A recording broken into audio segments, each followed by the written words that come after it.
Assalamu alaykum wa rahmatullahi wa barakatuh, chers frères et chères sœurs en islam. As-tu déjà ressenti un malaise inexplicable face à une situation? Un rêve qui te hante sans raison? Des portes qui se ferment sans que tu comprennes pourquoi? Et si ces événements n'étaient pas de simples coïncidences, mais des messages envoyés par Allah? Dans sa sagesse infinie, Allah nous parle à travers des signes. Encore faut-il savoir les voir, les comprendre, et surtout y répondre. Aujourd'hui, explorons ces signes subtils que ton âme perçoit avant même que ton esprit ne les comprenne. 1. Le malaise intérieur, un avertissement du cœur. Il y a des silences plus bruyants que n'importe quelle parole. Des instants où l'âme murmure, où le cœur s'agite sans que l'esprit ne comprenne pourquoi. Tout semble parfait, en apparence. Les décisions sont logiques, les choix bien pensés, et pourtant, quelque chose en toi résiste. Ce n'est pas un bruit, ce n'est pas une évidence. C'est une sensation diffuse, un malaise qui s'accroche, comme une ombre qui refuse de disparaître. C'est à cet instant que commence l'épreuve. Est-ce que ce malaise est un simple doute, ou est-ce une alerte envoyée par Allah? Allah dit dans le Coran, « Et il vous montre ces signes. Lequel donc des signes d'Allah niez-vous » Sourate 40, verset 81. Le cœur humain est une boussole. Mais à force d'être exposé au bruit du monde, il perd parfois le nord. Pourtant, il continue de battre. Et dans ces battements, il envoie des avertissements. Quand un choix te pèse, quand une situation t'oppresse sans raison apparente, pose-toi cette question. Est-ce que ce chemin m'éloigne d'Allah? Car le cœur reconnaît ce qui est bon pour lui, même quand l'esprit cherche à l'ignorer. Combien de fois avons-nous essayé de nous convaincre que quelque chose était juste, alors que tout en nous criait le contraire? Le prophète Muhammad, paix et bénédiction sur lui, a dit « Le péché est ce qui trouble ton cœur, même si les gens te donnent des avis contraires. Ce malaise n'est pas une faiblesse, c'est une lumière. Un bouclier invisible qu'Allah place sur ta route pour te détourner d'un danger que tu ne peux pas encore voir. Mais alors, que faire lorsque cette sensation persiste? Faut-il l'étouffer, l'ignorer, l'enfouir sous les justifications et les excuses? Non. Il faut écouter, il faut s'arrêter, il faut interroger son âme. Musique plus douce, introspection. Quand ce malaise surgit, trouve un moment de calme, ferme les yeux, respire, et parle à ton Seigneur. Dis avec sincérité, « Ô Allah, si cette voie est mauvaise pour moi, écarte-moi-en. Si je m'égare sans le savoir, guide-moi. Si ce malaise est un message, donne-moi la clarté pour le comprendre. » Car Allah n'abandonne jamais un cœur qui cherche la vérité. 2. Les rêves récurrents. Un rappel venu d'ailleurs, il existe un monde au-delà de notre regard, un espace invisible où l'âme voyage pendant notre sommeil. Chaque nuit, notre esprit s'évade, s'éloigne des bruits du monde. Et parfois, il revient avec un message. Certaines nuits passent comme des ombres légères, emportées par l'oubli au lever du jour. Mais d'autres laissent une empreinte. Des images qui reviennent encore et encore, comme un écho lointain que l'on ne peut ignorer. Pourquoi ce rêve persiste-t-il? Que cherche-t-il à me dire? Allah nous parle à travers de nombreux signes, et parfois, il choisit le rêve pour atteindre celui dont le cœur est trop distrait pour écouter durant le jour. Allah prend les âmes au moment de leur mort, et celles qui ne meurent pas, il les prend pendant leur sommeil. Il retient celles dont il a décrété la mort, et il renvoie les autres jusqu'à un terme fixé. Sourate 39, verset 42. L'islam accorde une grande importance aux rêves. Certains sont de simples reflets de nos pensées, d'autres sont des fenêtres ouvertes sur l'invisible. Le prophète Muhammad, paix et bénédiction sur lui, a dit « Le rêve d'un croyant est une partie de la prophétie. Si un rêve te hante, s'il s'invite dans tes nuits avec insistance, ce n'est pas un hasard. Ce n'est pas un simple jeu de ton esprit, c'est peut-être un message, un avertissement, ou une réponse qu'Allah t'envoie. Si ton rêve est empli d'obstacles, peut-être que la route que tu empruntes dans la vie n'est pas la bonne.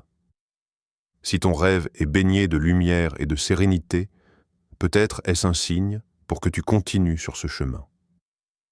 Les prophètes recevaient des révélations à travers les rêves. Et bien que nous ne soyons pas prophètes, nous sommes encore les témoins de cette sagesse divine. Mais attention, tous les rêves ne viennent pas d'Allah. Certains ne sont que des reflets de nos désirs ou de nos peurs. D'autres sont des illusions soufflées par Shaitan pour troubler nos âmes. Alors, comment savoir? Comment distinguer un rêve porteur d'un message d'un simple mirage de l'esprit? La réponse est simple. Tourne-toi vers Allah. Si un rêve te trouble, ne laisse pas le doute t'envahir. Réveille-toi, purifie-toi et prie. Le prophète Muhammad, paix et bénédiction sur lui, recommandait, en cas de rêve perturbant, de ne pas en parler aux autres et de demander la protection d'Allah contre le mal.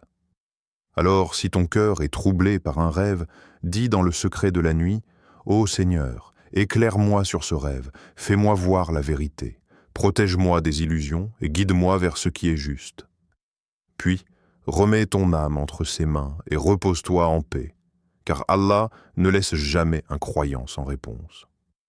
Troisième, les obstacles répétés. Un mur ou une protection? Tu fais tout ce qu'il faut. Tu donnes ton énergie, ton temps, ton cœur, et pourtant rien ne fonctionne. Chaque porte que tu frappes reste fermée. Chaque pas en avant est freiné par un mur invisible. Tu commences à douter, à te demander « Pourquoi la vie me bloque ainsi ?» Mais as-tu envisagé que ce blocage n'est peut-être pas un châtiment? Et si c'était une protection?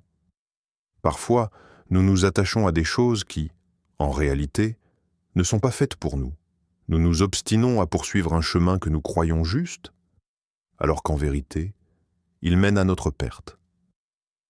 Allah dit dans le Coran, « Il se peut que vous détestiez une chose alors qu'elle est un bien pour vous, et il se peut que vous aimiez une chose alors qu'elle est un mal pour vous, et Allah sait alors que vous ne savez pas. » Sourate 2:216. Tu veux cette opportunité, cette relation, ce projet? Mais chaque fois que tu avances, tout s'effondre. Alors tu insistes, tu redoubles d'efforts, tu refuses d'accepter l'échec. Mais si cette porte qui reste close n'était pas un mur, mais un bouclier contre une épreuve dont tu ignores tout, une protection contre un mal que seul Allah voit, regarde autour de toi. Combien de fois dans ta vie as-tu été empêché d'avoir quelque chose pour finalement réaliser plus tard que c'était une bénédiction? Combien de fois as-tu été sauvé sans même le savoir? Nous sommes trop attachés à nos désirs. Nous voulons ce qui nous semble bon sans réaliser que seul Allah connaît ce qu'il est vraiment. Alors, si tu te heurtes à des obstacles encore et encore, arrête-toi un instant, respire. Au lieu de te battre contre ce que tu ne contrôles pas, confie ton affaire à celui qui contrôle tout. Dis avec sincérité, « Ô Allah, ouvre-moi les portes du bien et ferme-moi celles du mal, même si je ne comprends pas. Guide-moi vers ce qui est destiné pour moi et éloigne-moi de ce qui me nuit, même si mon cœur le désire. Car celui qui remet son sort entre les mains d'Allah ne connaît jamais la perte. » Quatrième, l'agitation intérieure. L'âme refuse le silence. Tu as tout pour être heureux, mais quelque chose en toi résiste. Rien d'évident, rien de concret. Juste une sensation diffuse, un trouble intérieur qui ne disparaît pas. Tu essaies de l'ignorer, de le noyer dans les distractions du quotidien. Mais peu importe ce que tu fais, il est toujours là. Un vide, une tension, un désordre intérieur qui ne s'explique pas. Pourquoi ressens-tu cela? L'islam nous enseigne que l'âme perçoit ce que la raison ne comprend pas encore. Il y a en nous une connexion profonde avec l'invisible, une sensibilité aux signes qu'Allah place sur notre chemin. Et nous avons placé un voile sur leur cœur, de sorte qu'ils ne le comprennent pas, et une lourdeur dans leurs oreilles. Même si tu les appelles vers la bonne voie, jamais ils ne seront bien guidés. Sourate 18-57. L'agitation intérieure est parfois un appel, un murmure divin, un avertissement que quelque chose dans notre vie ne va pas. D'où vient ce trouble? L'âme s'agite quand elle est en conflit avec ce qu'elle sait être vrai. Les causes peuvent être nombreuses, mais elles ont toutes un point commun. Elles nous éloignent de notre nature profonde. Un choix qui nous éloigne d'Allah. On croit suivre la bonne direction, mais au fond, une part de nous sait que ce chemin n'est pas le bon. Une personne toxique qui influence notre bien-être spirituel. Parfois, ce n'est pas ce que nous faisons, mais avec qui nous le faisons qui trouble notre paix intérieure. Une vérité que l'on refuse d'admettre. L'esprit peut nier, mais le cœur sait.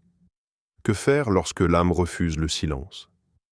Ne combats pas cette sensation, n'essaie pas de la fuir, écoute-la. Lorsque l'agitation persiste, trouve un moment de solitude. Éteins tout ce qui te distrait.